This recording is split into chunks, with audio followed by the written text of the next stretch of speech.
श्री स्वामी समर्थ. तर तुमचं वेलकम आहे रेसिपी आणि बरंच काही यामध्ये. तर आज बनवलेले आहेत मक्याचे कटलेट. तर बघा कसे झाले, आवडले तर नक्कीच लाईक शेअर आणि सबस्क्राईब करा. तर आपण काय काय साहित्य घेतलं ते बघूया. तर इथे घेतले मी मक्याचे दाणे, ब्रेड क्रम्स, बटाटे, कोथिंबीर, जिरा पावडर, हळद, मीठ, अद्रक, लसूण, मिरची आणि कढीपत्ता. आणि गार्निशिंगसाठी घेतलेलं आहे हिरवी चटणी आणि टोमॅटो केचप.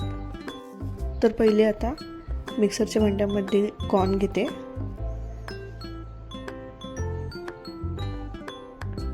इथे थोडे मी साईडला ठेवले, लागले तर घेईन.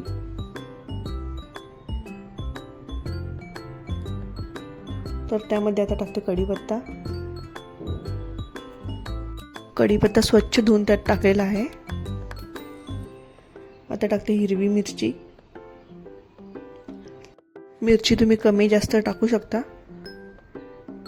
तर टाकते अद्रक आणि लसूण.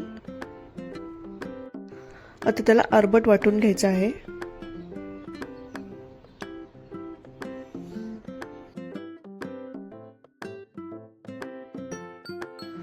तर बघा असे झालेले आहे. मी अजून एकदा त्याला बारीक करून घेते. आता बाउलमध्ये 3 बटाटे घ्यायचे आहेत उकडलेले. तर मी त्याचा बारीक स्मॅश करून घेते त्याला.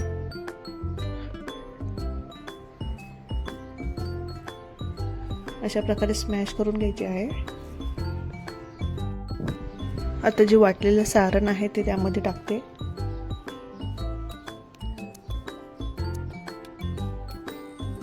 पूर्ण त्यामध्ये टाकून द्यायचं आहे. जर तुम्हाला माझ्या रेसिपी आवडत असतील तर नक्कीच लाईक शेअर आणि सबस्क्राईब करा. आता त्यात टाकते चवीनुसार मीठ,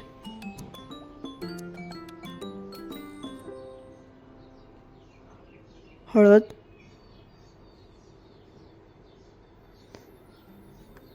आणि जिरा पावडर. भरपूर अशी कोथिंबीर टाकायची आहे. आता चांगलं मिक्स करून घेते ते.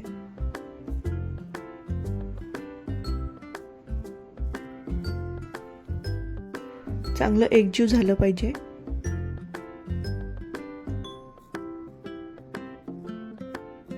याचेच तुम्ही समोसे करू शकता. आता वरून टाकते ब्रेड क्रम्स. बाइंडिंगसाठी जेवढं लागेल तेवढंच टाकायचं आहे.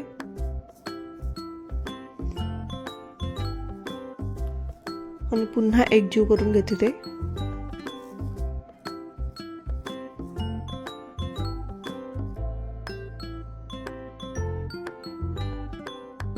तर त्याची आता मी टिक्की करून घेते. अशा प्रकारे टिक्की करून घ्यायची आहे.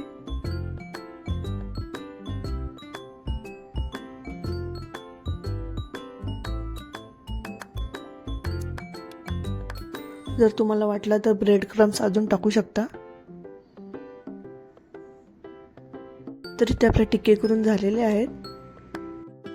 तर इथे आता पॅनमध्ये मी 1 चमचा तेल टाकलेला आहे. तो गरम करत ठेवलेला आहे.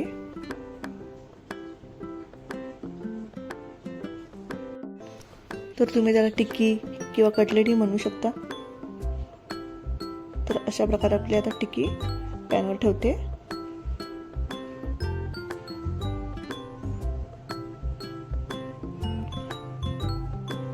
खायला एकदम भारी लागते. अशा प्रकारे आता दोन्ही साईडला मी शेकून घेते ते. शॅलो फ्राय केलेले आहे. तर अशा प्रकारे आपल्या टिक्की रेडी झालेली आहे. जर आवडली तर नक्कीच लाईक शेअर सबस्क्राईब करा. कमेंट्स पण करा, म्हणजे मला नवीन नवीन रेसिपी करायला जरा बरं पडेल. Thank you so much for watching. Bye bye.